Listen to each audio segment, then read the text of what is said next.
नमस्कार मित्रों, मैं योगाचार्य वैद्य राकेश शर्मा अपने यूट्यूब चैनल वैद्य राकेश शर्मा में आपका स्वागत करता हूं।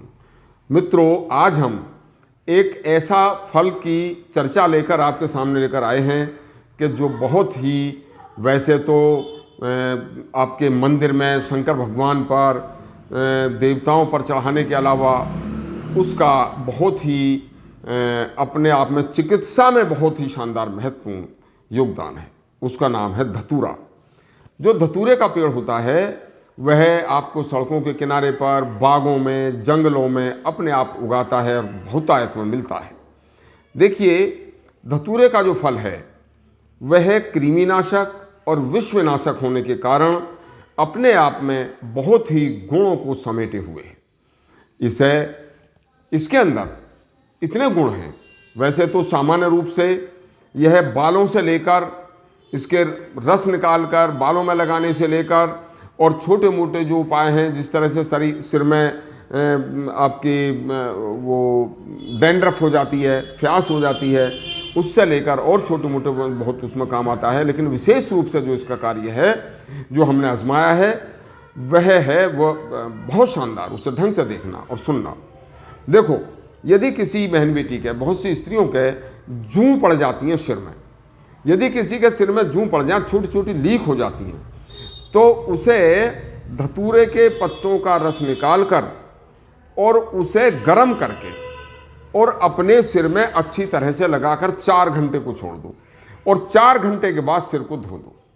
तो केवल 3 या 4 बार के ही प्रयोग से सिर की जूं नष्ट हो जाती हैं, लीक नष्ट हो जाती हैं, डैंड्रफ नष्ट हो जाती है। नंबर 1। दूसरे, धतूरे का जो फल होता है वह गोल होता है और उसके ऊपर कांटे से होते हैं। जब वह फल पक जाता है तो पकने के बाद वह चटक जाता है, अपने आप ही फूट जाता है।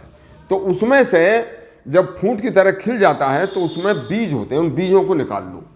उन बीजों को निकाल कर और उन्हें सुखाकर अच्छी तरह से उन्हें पीस लो और उन्हें पीस कर शुद्ध सरसों के तेल में या शुद्ध तिल के तेल में, लेकिन ध्यान रहे दोनों तिल जो है मिलावट के ना हो, न तिल का तेल न सरसों का तेल, दोनों में से कोई सा एक तेल ले लो, शुद्ध होना चाहिए।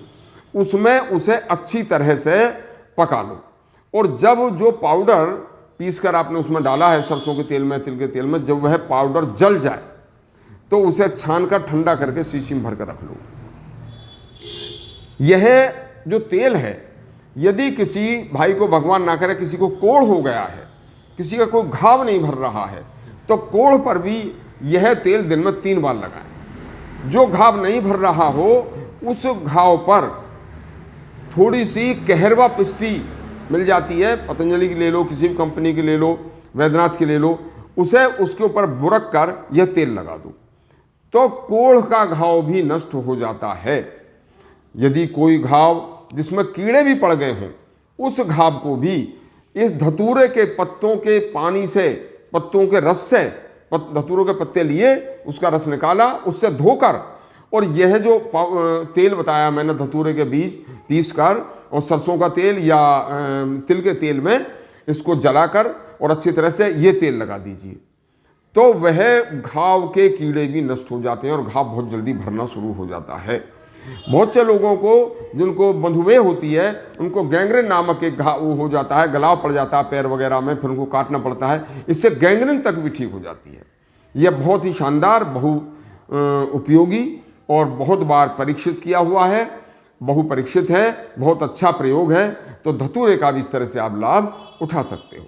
इस तरह के वीडियोज आपके फ़ायदे के आगे भी आपको मिलते रहें तो हमारे यूट्यूब चैनल वैद्य राकेश शर्मा को शेयर करें, सब्सक्राइब करें, लाइक करें और यदि इसी तरह की अच्छी वीडियो के लिए फिर आगे तक हमारा इंतज़ार कीजिए। धन्यवाद।